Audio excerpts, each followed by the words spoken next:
Hello दोस्तों, आज की क्लास में हम लोग सीखने वाले हैं कि किसी भी दो चर वाले रैखिक समीकरण को हम लोग विलोपन विधि से कैसे सॉल्व करते हैं। विलोपन विधि कहे तो एलिमिनेशन मेथड भी बोलते हैं इसको इंग्लिश में। देखिए, यह बहुत ही आसान सा मेथड है, बहुत ही इजी है, लेकिन इसमें समझना थोड़ा सा मुश्किल है। ध्यान से देखिएगा, विलोपन विधि क्या होता है। विलोपन विधि मतलब क्या कि कोई भी चीज विलुप्त तो हो जाएगा। विलुप्त मतलब क्या, गायब हो जाएगा। या तो हम लोग एक बार x को गायब कर देंगे या तो y को गायब कर देंगे। किसी एक को गायब करके या तो x को गायब करके y का मान निकाल लेंगे या तो y को गायब करके x का मान निकाल लेंगे। बस यही काम करना है और इस विधि से जो इस समीकरण को सॉल्व करेंगे उसी को हम लोग क्या बोलेंगे कि इस समीकरण को हम लोग विलोपन विधि से सॉल्व किए। किस विधि से? विलोपन विधि से। देखिए, हम किसी भी चीज को विलुप्त कैसे करते हैं। विलुप्त करना मतलब क्या, गायब कर देना। और मैथ में इसको बोल सकते हैं कि जीरो कर देना, मतलब कुछ भी नहीं। जीरो मतलब क्या, कुछ भी नहीं। अगर मान के चलिए किसी भी चीज को गायब करना है, जैसे मान के चलिए 2x है और इस 2x को गायब करना है। क्या करना है? गायब करना है। गायब करना है मतलब इसको जीरो करना है। तो अगर यह प्लस 2x है, अगर हम इसमें से माइनस कर दे 2x, तो यह क्या हो जाएगा, जीरो हो जाएगा। जीरो हो गया मतलब क्या, अब इस x का कोई भी वैल्यू नहीं है, या 2x का कोई भी वैल्यू नहीं है। जैसे मान के चलिए कोई और लेते हैं, जैसे मान के चलिए लेते हैं 10y और इस 10y को गायब करना है। तो 10y को गायब करने के लिए देखिए, यह प्लस में है, अगर इसमें से हम माइनस कर देंगे 10y तो यह क्या हो जाएगा, गायब हो जाएगा। तो गायब करने के लिए क्या चीज चाहिए? गायब करने के लिए बस दो चीज। एक तो दोनों का क्वांटिटी सेम रहना चाहिए, मतलब अगर ऊपर में 2x है तो नीचे में भी 2x, अगर ऊपर में 10y है तो नीचे में भी 10y। मतलब जो चीज ऊपर में है वही नीचे में होना चाहिए और उसके साथ साथ दोनों का चिन्ह एक दूसरे का उल्टा होना चाहिए। मतलब अगर ऊपर में प्लस वाला है, देखिए इसके पीछे में प्लस दिख नहीं रहा है, लेकिन जिसके पीछे में कोई चिन्ह नहीं रहता है उसके पीछे में प्लस रहता है। क्या रहता है? प्लस रहता है। तो इसके पीछे में प्लस हो गया और यहाँ क्या है, माइनस है। तो एक प्लस में होना चाहिए और एक माइनस में होना चाहिए। ये जरूरी नहीं है कि नीचे वाला ही माइनस में होना चाहिए, ऊपर वाला ही प्लस में होना चाहिए। ऊपर वाला भी माइनस हो सकता है और नीचे वाला भी प्लस हो सकता है। तो वह कट के क्या हो जाएगा, जीरो हो जाएगा, मतलब वह गायब हो जाएगा। यही काम इस समीकरण में भी करना है। या तो आप x को गायब कर सकते हैं या तो y को गायब कर सकते हैं, लेकिन गायब करने के लिए शर्त एक ही है। क्या? सबसे पहला कि दोनों सेम सेम होना चाहिए और उसके बाद दोनों का चिन्ह क्या होना चाहिए, एक दूसरे के विपरीत होना चाहिए, मतलब उल्टा होना चाहिए। एक प्लस में है तो एक माइनस में होना चाहिए। देखिए, यहां पर है 3x, यहां पर है 5x, यहां तो कुछ भी सेम दिख ही नहीं रहा है। अगर किसी तरह से हम इन दोनों को सेम कर दें, इन दोनों को क्या कर दे, सेम कर दे, तो आगे बात बन सकता है। उसके बाद सोचेंगे कि चिन्ह कैसे चेंज करेंगे, नहीं करेंगे। लेकिन सबसे पहले सोचते हैं कि इन दोनों को सेम कैसे करें। हम एक काम करते हैं, इस समीकरण में सबसे पहले एक को गायब करने के लिए सोचते हैं। तो चलिए अब हम लोग सीधे चलते हैं इस समीकरण पर। देखिए, पहला समीकरण है 3x प्लस 2y बराबर 12 और दूसरा है 5x प्लस 3y बराबर 19। इन दोनों समीकरण को सॉल्व करना है। सबसे पहले करते हैं, इसको मान लेते हैं, इसको मान लेते हैं समीकरण 1 और इसको मान लेते हैं समीकरण 2। यहां देखिए, अब हम लोग दोनों को मान चुके हैं। हम लोग विलोपन विधि से इसको सॉल्व करेंगे। तो विलोपन विधि से सॉल्व करने के लिए जरूरी क्या है, किसी एक को गायब करना, या तो x वाले को गायब करना या तो y वाले को गायब करना। तो देखिए, x वाले को गायब करेंगे तो x वाले को दोनों को सेम करना पड़ेगा, तभी तो गायब होगा। या 3x है 5x है, कभी गायब होगा? कभी भी गायब नहीं होगा। यहाँ 2y है 3y है, तो y वाले को तो खैर गायब ही नहीं करने, इसको रहने देते हैं। x वाले को हम लोग गायब करके देखते हैं, पहले y का मान निकाल लेते हैं। आप चाहे तो x नहीं छोड़ के y को भी गायब कर सकते हैं, इसमें कोई दिक्कत वाली बात नहीं है। तो हम किसी एक पर ही बताएंगे। तो चलिए x वाले को ही हम लोग गायब करते हैं। देखिए, x वाले को गायब करने के लिए सबसे पहले दोनों को सेम करना पड़ेगा। दोनों को क्या करना पड़ेगा, सेम करना पड़ेगा। तो यहाँ देखिए, यहाँ है 3x और यहाँ है 5x। हम एक काम करते हैं, इस 5 से इस पूरे समीकरण में गुना कर देते हैं और इस 3 से इस पूरे समीकरण में गुना कर देते हैं। उससे क्या होगा, तो देखिए अगर हम पहला समीकरण में किससे गुना कर देंगे, 5 से, और दूसरा समीकरण में 3 से, दूसरा समीकरण में 3 से, मतलब जो पहला समीकरण है ना, पहला समीकरण किससे गुना करेंगे, तो जो दूसरा समीकरण है ना, दूसरा समीकरण के x के पीछे में जो है, जो x का गुणांक है उससे गुना करेंगे, और दूसरा समीकरण में जो गुना करेंगे तो वो पहला समीकरण में जो x के पीछे में है उससे गुना करेंगे।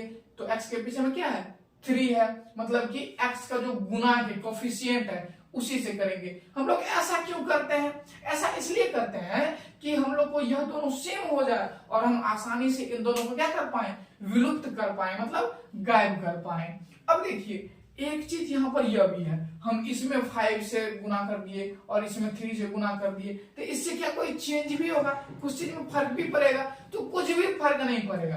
देखिए हम 5 से गुना किए हैं तो दोनों साइड किए हैं ना इस समीकरण में, और समीकरण का तो रूल है, जैसे मान के चलिए x + 2 अब बराबर है 6। अगर हम एक रोटी इधर खिलाएं, मतलब अगर हम +1 इधर करें तो एक रोटी हम इधर भी खिला सकते हैं, उससे समीकरण के मान में कोई भी चेंज नहीं होता है। मतलब अगर यहाँ पर इस समीकरण में +1 किए तो इस साइड भी क्या किए, हम लोग +1 कर देंगे। अगर LHS मतलब लेफ्ट हैंड साइड में 1 जोड़े तो इधर भी क्या जोड़ देंगे, 1 जोड़ देंगे। इससे क्या होगा, देखिए ना, अगर यह 1 इस साइड जाएगा तो माइनस होकर क्या हो जाएगा, फिर 0 हो जाएगा। तो हम एक ही काम दोनों साइड कर सकते हैं।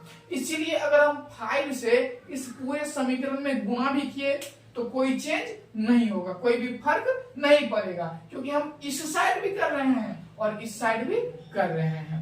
देखिए तो अब हम लोग 5 से जो गुना कर रहे हैं इस पूरे में करेंगे। देखिए तो 5 से करेंगे तो 5 तिया 15x प्लस 5 दूनी 10y और बराबर 12 पंचे 60। अब इसको मान लेंगे समीकरण 3, इसको क्या मान लेंगे, समीकरण 3। इसके बाद अब इस 3 से इस पूरे समीकरण में तो 3 बचा 15x और 3 तिया 9y प्लस क्या हो जाएगा 9y और बराबर 19 तिया 57 और इसको मान लेंगे इक्वेशन 4, मतलब समीकरण 4। अब देखिए हम लोग यहां तक तो पहुंच गए कि x वाले को अब गायब कर सकते हैं, x वाले को क्या कर सकते हैं, गायब कर सकते हैं। क्यों, क्योंकि यहां देखिए यहां भी 15x है, यहां भी 15x है, लेकिन एक मुश्किल यहां पर और है, क्या कि दोनों प्लस में ही है, दोनों किस चीज में है, प्लस में ही है। अगर इन दोनों में से कोई एक माइनस में हो जाए, मतलब अगर या तो ऊपर वाला माइनस में हो जाए या तो नीचे वाला माइनस में हो जाए, तो क्या होगा, यह दोनों कट जाएगा और 0 हो जाएगा, तो x वाला टर्म क्या हो जाएगा, गायब हो जाएगा। लेकिन यहां पर जो है माइनस है ही नहीं, तो माइनस क्या करेंगे, लाएंगे। कैसे, तो देखिए इन दोनों समीकरण को घटा देंगे, क्या करेंगे, घटा देंगे। यहां पर लिख देंगे दोनों समीकरण को घटाने के ऊपर, यानी कि सब्ट्रैक्शन और कोष्ठ में दे दिए माइनस। इसका मतलब हो गया कि हम दोनों समीकरण को क्या किए, घटा दिए। देखिए जब हम लोग समीकरण को घटाते हैं ना तो ऊपर वाले में कुछ नहीं होता है, ऊपर वाले में कुछ नहीं होता है, नीचे वाला जो टर्म है ना इसमें सबका जो है सिंबल चेंज हो जाएगा। मतलब जहां जहां प्लस है वहां वहां माइनस आ जाएगा और जहां जहां माइनस है वहां वहां क्या आ जाएगा, प्लस आ जाएगा। देखिए यहां पर क्या है, प्लस है, नहीं कुछ है तो क्या है, प्लस है। अगर हम समीकरण को घटाए हैं तो क्या हो जाएगा, यहाँ पर माइनस हो जाएगा, यहाँ क्या दे दिए, माइनस। इसके बाद यहाँ क्या है, प्लस है, घटाए हैं तो अब यह इस प्लस का वैल्यू नहीं रहेगा, इसके जगह पर क्या आ जाएगा, माइनस आ जाएगा। और इस साइड भी होगा तो यहाँ पर प्लस 57 है तो यहाँ क्या हो जाएगा, -57। अब यह वाला जो प्लस है इस प्लस का कोई वैल्यू नहीं है, हम जो अब घटाने के बाद चिन्ह दिए हैं माइनस माइनस माइनस, इसका बस मायने है, इस प्लस का कोई भी मायने नहीं है।